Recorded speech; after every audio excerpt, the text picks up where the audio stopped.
ہم 2 گاڑیوں میں مزار شریف کی طرف روانہ ہوئے۔ راستہ میں بھی بار مجھے کسی کے ساتھ کا احساس ہو رہا تھا، مگر میں چاہ کر بھی کسی کو اس بارے میں نہیں بتا سکی۔ جب بھی ارادہ کیا کہ بتاؤں، میرا ذہن بالکل صاف ہو جاتا۔ مزار شریف پر جب ہم پہنچے تو اتنا رش نہیں تھا عوام کا۔ مزار شریف کے سامنے موجود وضو خانے سے سب نے وضو کیے۔ میں جیسے ہی وضو کر کے نیچے اتری، ایک فقیرنی جس کے بال مٹی میں اٹے ہوئے تھے یکدم میرے سامنے آ گئی۔ فقیرنی کا حلیہ دیکھ کر میں ڈر کے پیچھے ہوئی اور وضو خانے کی سیڑھیوں پر گر گئی۔ فقیرنی میری طرف دیکھتی رہی اور پھر بولی، ایسی چیزوں کو ساتھ لے کر اللہ والوں کے پاس نہیں آتے۔ میں نے کہا میں سمجھی نہیں۔ تو اس نے کہا، یہ کم بخت جو تیرے سر پر چڑھ کے بیٹھا ہوا ہے، اتار اسے۔ میں نے کہا مجھے تو کوئی نہیں دکھ رہا۔ اس نے کہا، جھوٹ بولتی ہے تو جانتی ہے کہ وہ تیرے ساتھ ہے، مگر اس نے تیری زبان باندھ دی ہے، تو بول نہیں سکتی۔ جا چلی جا واپس، یہاں سے جا کر اپنے گناہوں کی معافی مانگ، جان چھڑوا اس سے، ورنہ یہ ساری زندگی کا روگ بن جائے گا۔ میں نے کہا کہ کیسے جان چھڑواؤں؟ تو اس نے کہا، جا ڈھونڈ، اب تیری زندگی تلاش میں ہی گزرے گی۔ اسی دوران مجھے دوست کی بہن نے آواز دی کہ وہاں کیوں بیٹھ گئی ہو، آ جاؤ۔ جب میں نے واپس فقیرنی کی طرف دیکھا تو وہاں کچھ بھی نہیں تھا۔ میں گھبرا گئی اور بھاگ کر باقی سب کے ساتھ مل گئی۔ دوست کی بہن نے پوچھا، آپ وہاں کیوں بیٹھ گئی تھیں؟ ہم آپ کا انتظار کر رہے تھے۔ میں نے کہا کہ مجھے اس فقیرنی نے روک لیا تھا۔ انہوں نے کہا کہ کون سی فقیرنی؟ آپ تو اکیلی بیٹھی تھیں وہاں پر۔ یہ سن کر میں اور پریشان ہو گئی۔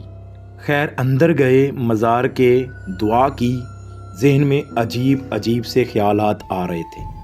گڑ گڑا کے دعا مانگی کہ اب کوئی گناہ نہیں کروں گی، بس اس سے جان چھڑوا دو، کیونکہ اب میں حقیقتاً پریشان ہو گئی تھی۔ وہاں سے واپسی پہ ہم مائی ہیر کے دربار پر آئے۔ وہاں بھی مجھے وہ فقیرنی نظر آئی۔ جب میں نے اپنے دوست کو کہا کہ وہ دیکھو وہ فقیرنی، تو اس کو وہ نظر نہ آئی۔ اس نے کہا کہ تمہیں وہم ہو رہا ہے۔ پتہ نہیں کیسے میری زبان کھل گئی اور میں نے ساری تفصیل اپنے دوست کو بتا دی۔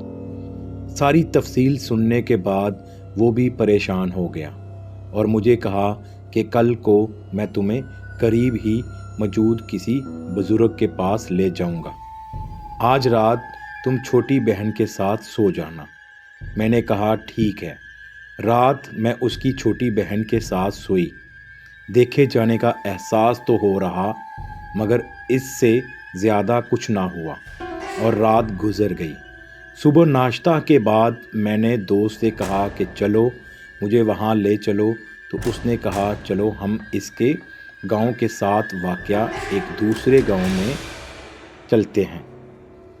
میرے خیال میں وہاں اس نے پہلے ہی اطلاع کر دی ہوگی، کیونکہ کافی لوگوں کی موجودگی کے باوجود ہمیں پہلے اندر جانے دیا گیا۔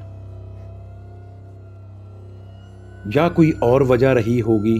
اندر ایک بزرگ کوئی 50 سال کے قریب عمر ہوگی، سفید کالی داڑھی، لمبے بال، بیٹھا ہوا تھا۔ سلام دعا کے بعد میں نے سارا حال جلدی بیان کر دیا، جس کے بعد اس بزرگ نے کچھ پڑھنا شروع کر دیا۔ جیسے جیسے وہ پڑھتے جاتے تھے، میرے سر اور کندھوں پر وزن بڑھتا جاتا تھا۔ اچانک کوئی چیز مجھ سے الگ ہو کر دیوار میں سما گئی اور دیوار پر ایک سایہ نظر آنے لگا، مگر مجھے لگ رہا تھا وہ بہت غضبناک ہے۔ اس وقت بزرگ نے اس کو کہا کہ کیوں اس لڑکی کو پریشان کر رہی ہو؟ سایہ سے آواز آئی کہ میں اس کو پسند کرتا ہوں۔ تم جتنا علم رکھتے ہو اس سے زیادہ علم میرے پاس ہے۔ میرے راستے میں مت آنا، ورنہ یہ جو تم نے سوانگ رچایا ہوا ہے 1 منٹ میں ختم کر دوں گا اور تمہیں ننگا کر کے سارے گاؤں کے سامنے کھڑا کر دوں گا، اور جو تم اس گاؤں کی عورتوں کے ساتھ کر چکے ہو سب کو بتا دوں گا۔ اتنا سننا تھا کہ وہ بزرگ گھبرا گیا اور اس سے معافی مانگنے لگا۔